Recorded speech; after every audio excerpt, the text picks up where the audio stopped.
Halo guys, selamat datang kembali di channel YouTube aku. Masih dengan Nata di sini. Sebelum kita masuk ke videonya, jangan lupa like, comment, share, and subscribe ya guys. Kalau udah, yuk langsung aja kita masuk. Cus. Hai, balik lagi.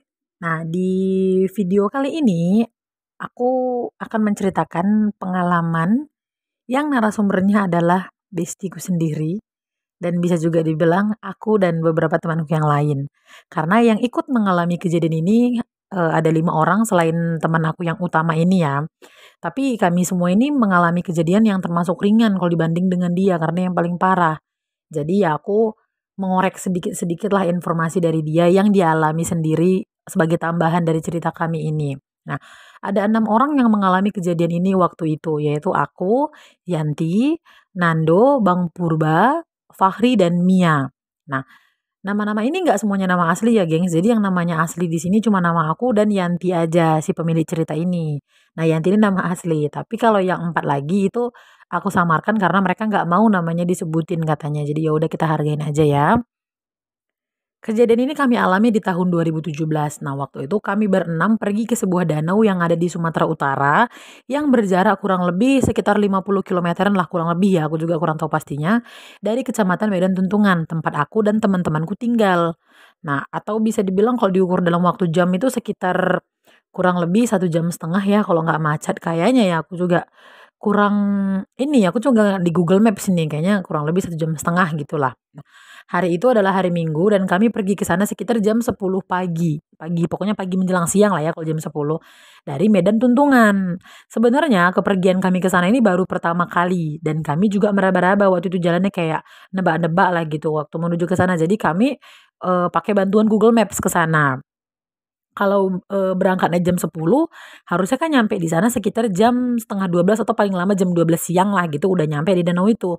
Kalau ngikutin jam yang ditunjukkan Google Maps, karena kan ke sana katanya jaraknya itu 1,5 jam perjalanan dari Google Maps ya, aku dapat infonya. Nah, tapi kami itu nyampe di sana baru tiba sekitar jam 2 siang, gengs. Jadi ya agak lama lah ya, karena kami nyasar. Nah, kok bisa nyasar padahal pakai Google Maps? Kami juga aneh sih, aku juga sampai sekarang masih aneh. Nah, kami nyasar tuh sampai 3 kali, gengs. Nah, bahkan yang nyasar yang ketiga kalinya ini tuh lebih aneh karena kami bisa nyasar sampai masuk ke kampung-kampung pedalaman kali, sumpah. Aku aja nggak inget sampai sekarang itu gimana ceritanya kami bisa nyampe ke kampung itu, karena menurutku itu kampung yang kayak, pedalaman. Kayak pernah nggak sih kalian masuk kampung, masuk lagi ke kampung, masuk lagi gitu ketemu kampung dan itu kampung paling pojok gitu. Aku aja sampai sekarang nggak inget loh, itu nama kampungnya apa, karena memang aku nggak nanya juga sih. Nah, jadi pas kami nyampe di kampung itu ya kami tanya-tanyalah sama warga yang ada di kampung itu, ke mana arah danau A gitu, kita samarkan aja lah ya nama danaunya, takutnya penduduk sekitaran danau itu merasa tersinggung. Pokoknya ini pengalaman pribadi kami ya, gitu. Nah, katanya kami udah kelewatan jauh, kata itu warga yang ada di kampung itu. Kampungnya aku nggak tahu namanya itu apa. Jadi kami disuruh putar balik ke jalan yang kami mau masuk ke arah kampung ini tadi, balik lagi ke arah sana. Nah, setelah, ya udah kami ikutin lah kan arahannya. Jadi, ya udah ngarahin, "Oh, nanti kalian jalannya begini ya, belok ke sana, belok ke sini, belok ke situ," gitu-gitu. Pokoknya udah diarahin lah. Nah, setelah diarahkan ya kami pun udah nggak pakai Google Maps lagi, geng. Sekarang menurut kami Google Maps ini ada kurang-kurangnya ini gitu kan, kami salah terus gitu. Jadi kami udah nggak pakai Google Maps lagi. Nah, jadi setelah kami ngikutin arahan dari warga tadi, kami pun nyampe di sebuah tanjakan dan ada pertigaan setelah tanjakan itu persislah sama yang dikasih tahu sama warga yang terakhir kali kami tanya gitu kan. Bukan warga yang di kampung tadi ya, karena kan warga yang di kampung tadi cuma ngasih tahu jalannya kiri kanan gitu. Jadi karena kami bingung, ya kami nanya-nanya juga lah sama warga sekitar yang kami lewatin.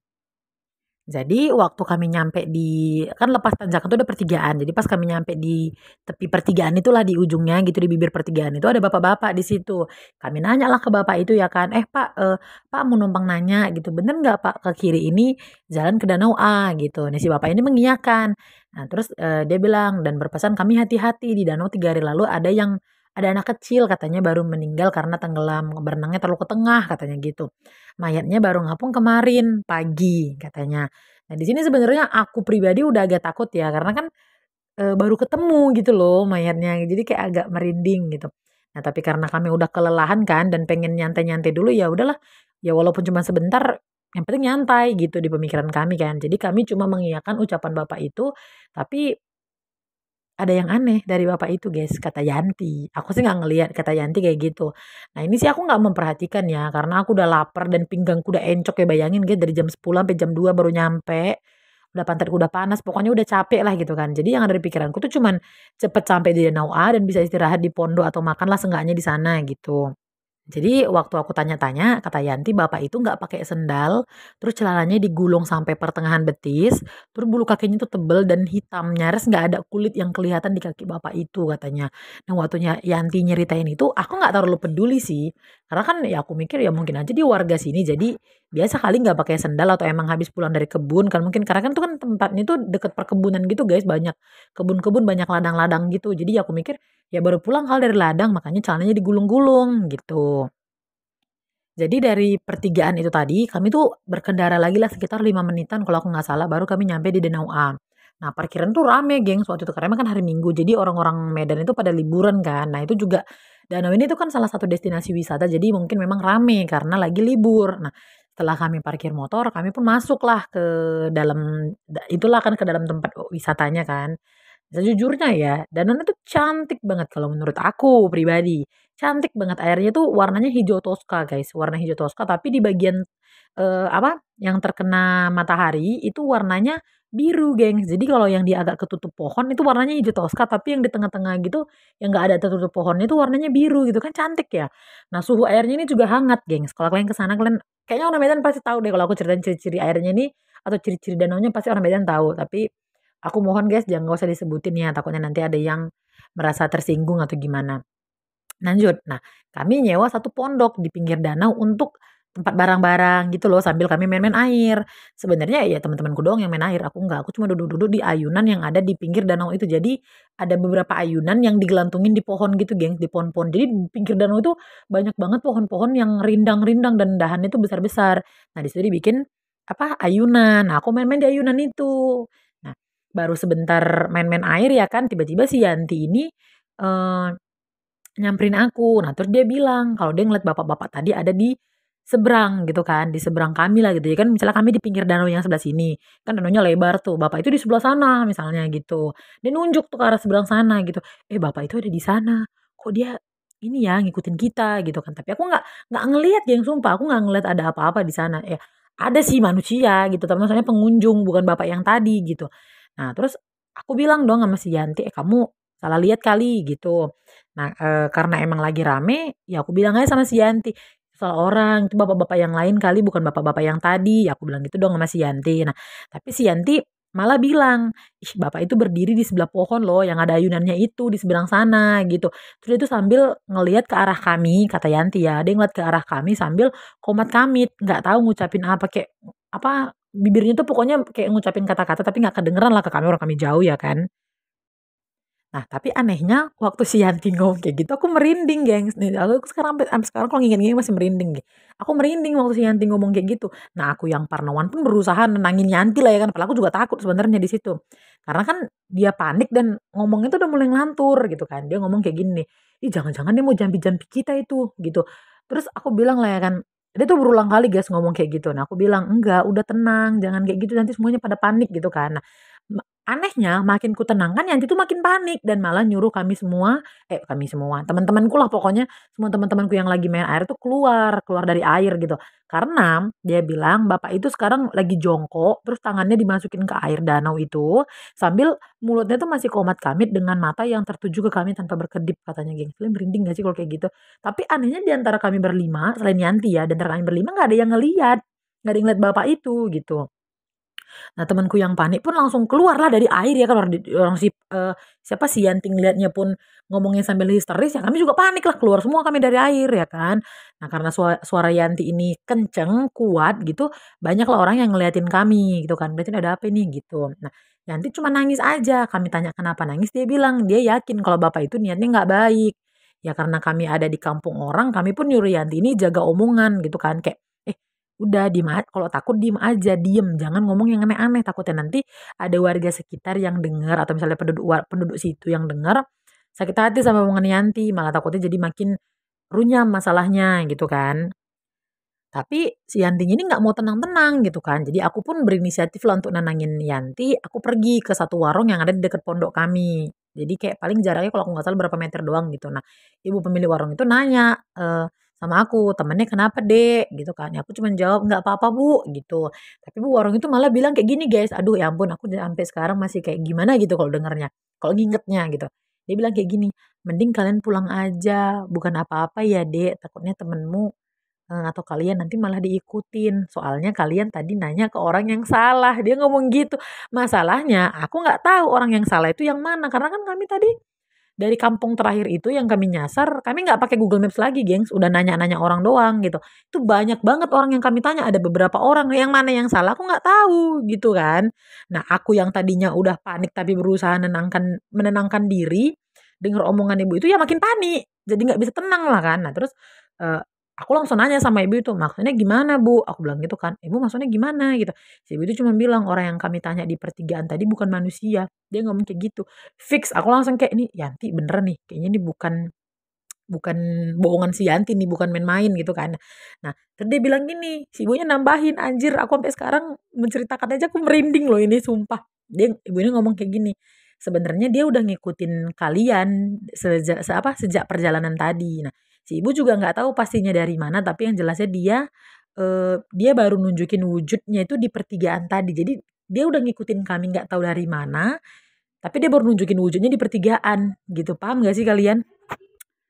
Terus kan, ibu itu menambahkan, yang bikin aku makin deg deg deg deg gitu kan. Dia ngomong kayak gini, "Banyak-banyak baca doa kalian, Dek. Ngeri kalian ini." Dia ngomong kayak gitu anjir, apa aku nggak makin, apa ya, jantungan gitu ya kan. Nah terus aku yang nggak mau memperpanjang obrolan sama ibu itu pun cuma bilang, "Oh iya Bu, makasih ya," gitu. Terus aku pergilah dari warung ibu itu dan ngasih minum ke Yanti, minuman yang baru aku beli. Nah, sekitar jam 4 sore, jadi tuh kami cuma 2 jam di sana. Sekitar jam 4 sore kami pulang dari tempat itu. Nah, waktu di parkiran aku ngeliat ada anak kecil yang nyamperin Yanti dan megang tangannya. Nah, waktu disamperin anak kecil itu, aku bisa lihat kalau muka Yanti ini panik dan pucat lagi, gengs, kayak ketakutan lagi gitu. Tapi aku nggak mau nanya karena sekarang, takut lah gitu kan memperkeruh suasana, jadi aku diemin aja lah, udahlah gitu. Di perjalanan pulang, Yanti ini tuh aneh kalau menurut aku. Dia tuh selalu minta tuker orang yang ngebonceng dia. Jadi dia selalu nggak betah dibonceng sama teman kami yang manapun gitu. Karena dia udah beberapa kali tuker-tuker. Ya kami pun berhenti, karena udah beberapa kali tuker-tuker ya kami bingung lah kan. Jadi kami berhenti di sebuah tugu. Kalian tahu nggak sih apa artinya tugu?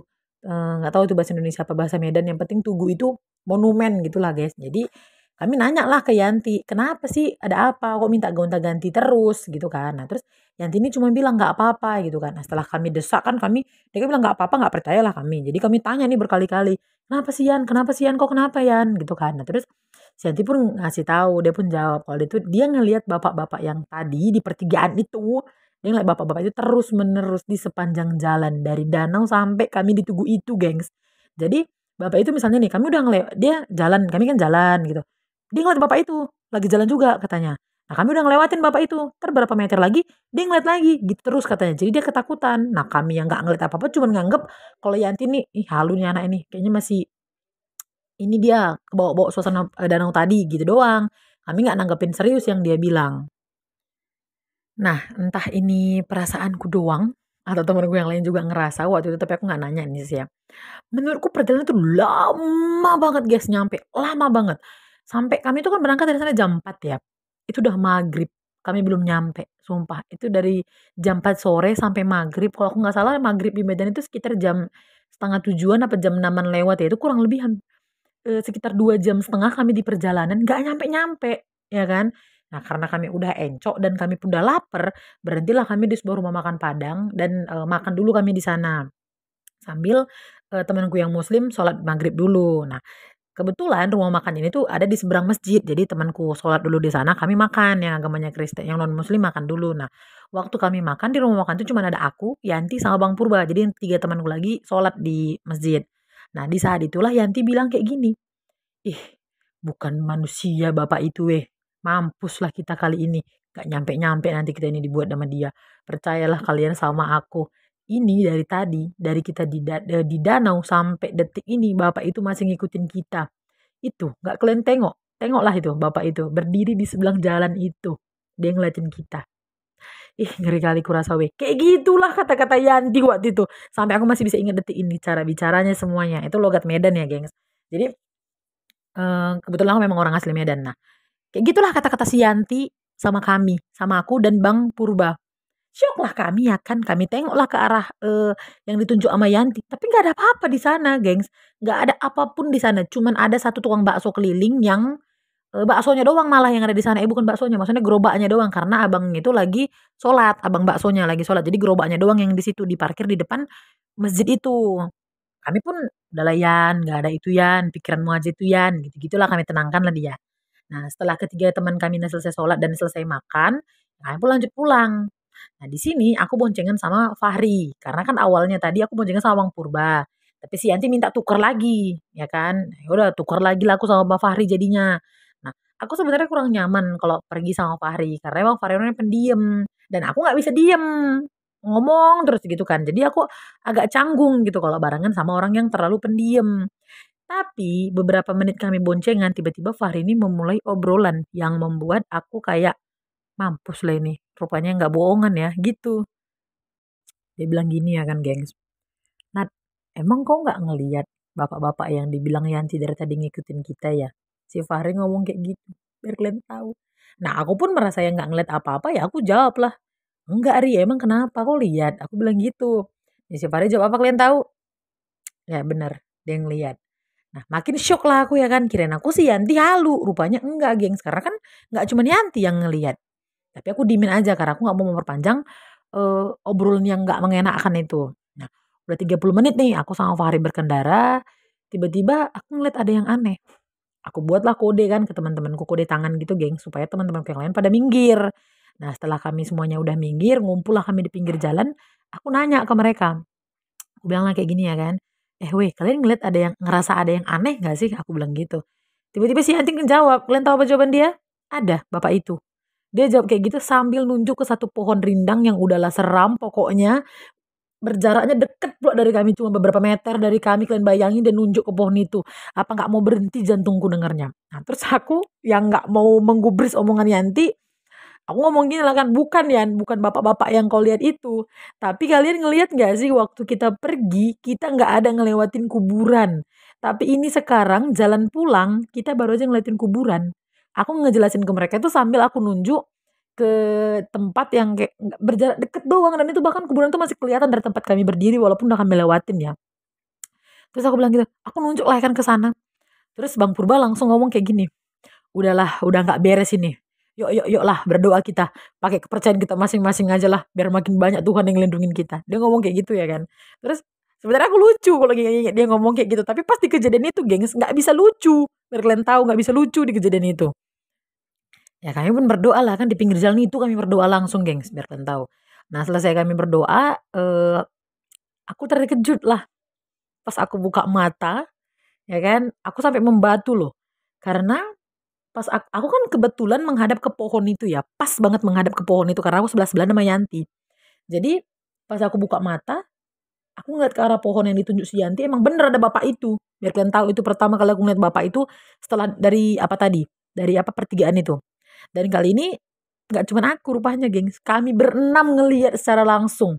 Tapi yang anehnya, bapak itu apa ya, berbulu semua di semua badannya, bahkan sampai ke muka-mukanya. Nggak apa apa Pokoknya udah kayak orang yang berbeda waktu kami lihat di pertigaan tadi. Cuman aku yakin itu bapak itu karena bajunya masih sama. Cuman mukanya tuh udah bulu-bulu semua gitu nggak sih kalian, badannya bulu-bulu gitu. Dan dia masih nggak pakai sendal. Itu aku ngeliat, guys. Karena aku ingat kata-kata Yanti dia nggak pakai sendal. Aku langsung perhatiin kakinya. Dia nggak pakai sendal. Karena kami semua yang udah panik dan nggak bisa mikir panjang apa-apa lagi, langsunglah kami naik ke motor masing-masing, tancap gas lah kami. Nah, dari perjalanan yang kami lewatin ini, guys, yang paling dekat itu adalah rumah Fahri, itu yang pertama nyampe, gitulah pokoknya.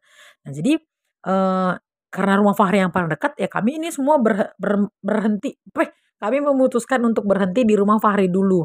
Kalau bisa, kalau perlu bermalam aja di rumah Fahri, udah kayak gitu. Karena kami udah ketakutan, gengs, ya kan.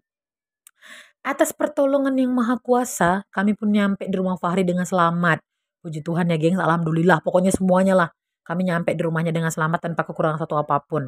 Nah, ternyata mama sama bapaknya Fahri ini pun udah nunggu kami di depan teras rumah sambil megang gayung. Biar kalian tahu, bapaknya Fahri itu, om itu, sambil megang gayung, di sampingnya, di samping kakinya itu ada ember. Ya kan?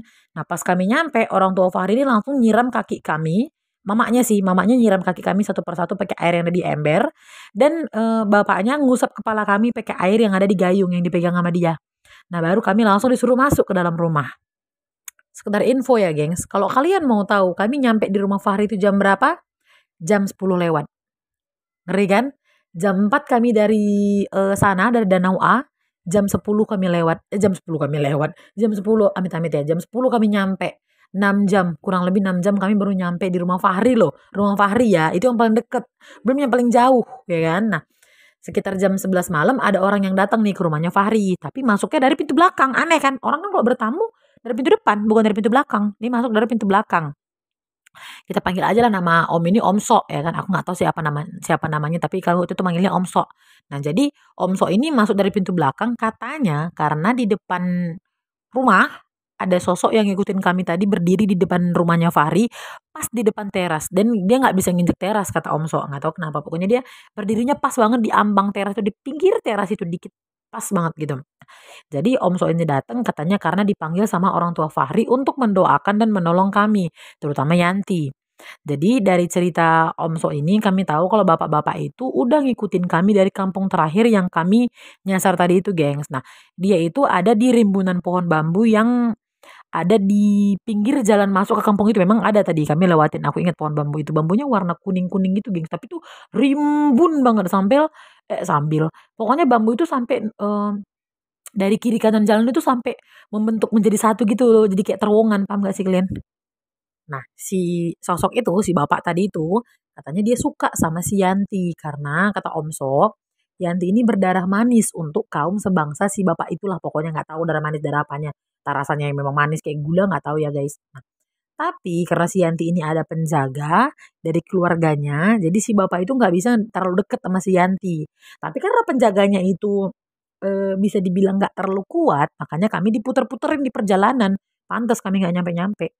Dibuatlah kami nggak nyampe-nyampe kayak gitu, gengs. Nah, bapak itu bilang kayak gini sama kami. Si siapa? Si Om Sok itu. Tapi ini agak-agak bikin aku ini sih, kayak apa sih maksudnya gitu. Nah, dia ngomong kayak gini, gengs. Syukurlah kalian ingat Tuhan. Masih kalian sempatkan sholat dan berdoa pakai cara kalian masing-masing, dia bilang gitu. Kalau kalian nggak ingat sama Tuhan, bisa jadi ini kalian nggak selamat sampai di sini.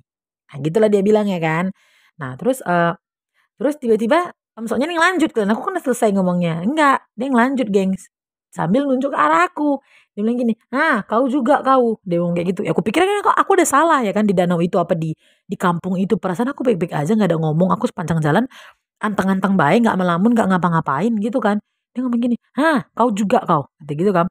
Untung ada kau, dia ngomong gitu. Nah, aku bingung dong dia ngomong kayak gitu kan. Dia bilang, kalau mereka ini pergi, maksudnya teman-temanku, kalau mereka ini pergi nggak ada kau, mereka bakal balik lagi ke kampung itu terus-menerus. Dia ngomong gitu. Jadi kayak mereka bakal balik ke kampung itu, kampung terakhir kami nyasar gitu. Jadi Om Sony ngomong kayak gini tambahannya, guys. Kuat itu yang di badanmu. Untungnya baik pula. Dia ngomong kayak gitu. Jadi aku nggak aneh sih karena memang ada beberapa orang yang mengaku pernah ngelihat orang yang kayak apa ya, mungkin kalau bisa dibilang kodamku lah gitu kan. Pokoknya beberapa orang, nggak satu dua tiga empat, banyak lah pokoknya yang pernah ngelihat ada orang yang ngejagain aku gitu ya. Pokoknya kodam gitulah. Jadi nggak aneh kalau ada yang ngomong kayak gini ke aku. Jadi kalau aku nggak salah inget ya, kami di sana itu ada sekitar 1 jaman gitu, apa kurang lebih lupa lah aku pokoknya. Nah, ngedoain ini, tapi sebenarnya ngedoain kami nggak terlalu lama. Yang paling lama ngedoain si Santi, karena dia sempat kesurupan di situ sebentar, tapi nggak lama sih, sebentar doang kesurupannya. Nah, terus habis itu setelah didoakan, ya kami pun diantar pulang sama Omso dan orang tuanya Fahri ke rumah kami masing-masing. Naik mobil pastinya, geng. Jadi motor kami itu ditinggalin semua di rumah Fahri, nggak ada yang mau lagi naik motor. Kami pun takut. Karena kata Omso juga motor itu harus didoakan gitu karena eh, nggak tahu karena apa, pokoknya katanya motor tuh diikutin gitu, nggak tahu lah aku, gengs, itulah pokoknya ya kan. Nah, setelah pulang dari situ aku sih nggak ada pengalaman apapun lagi. Jadi kayak ya udah berhenti gitu, nggak ada yang ganggu-ganggu aku lagi lah gitu. Tapi Yanti katanya malah makin parah dan aku juga dengar infonya memang kayak gitu. Dia kata-kata kalau kata orang tuanya dia jadi sering kesurupan dan pernah kedapatan makan anak ayam tetangga sendiri katanya. Nah, tapi kalau ini sih kata Yantinya cerita, dia nggak sadar dia makan anak ayam, cuman dia sadarnya aja pas udah apa, udah selesai makan kayaknya gitu ya. Pokoknya dia nggak ngeliat ada ayam di tangannya, tapi dia lihat tangannya memang berdarah-darah dia bilang. Jadi Yanti ini baru sembuh katanya sekitar 2 bulan setelah diobatin. Itu pun dia diobatin ke berbagai tempat loh, bahkan sampai ke Aceh, jaraknya itu jauh loh dari tempat kami. Maksudnya dari Medan Tuntungan ke Aceh itu jauh. Nah, untungnya sembuh lah, pokoknya untungnya sembuh gitu, walaupun jauh yang penting sembuh. Nah, dia itu sembuh katanya setelah didoain sama kiai yang ada di Aceh. Nah, dari Yanti aku tahu kalau misalnya ini Yanti yang cerita ya. Kalau misalnya si bapak itu masih ngikutin dia, bahkan setelah kami pulang loh. Pulang dari rumah Fahri aja dia masih diikutin. Dia juga sempat mimpi katanya maaf nih ya, maaf, dia dipaksa berhubungan badan sama si bapak itu. Jadi di mimpinya dia dipaksa gitu sama si sosok itulah gitu.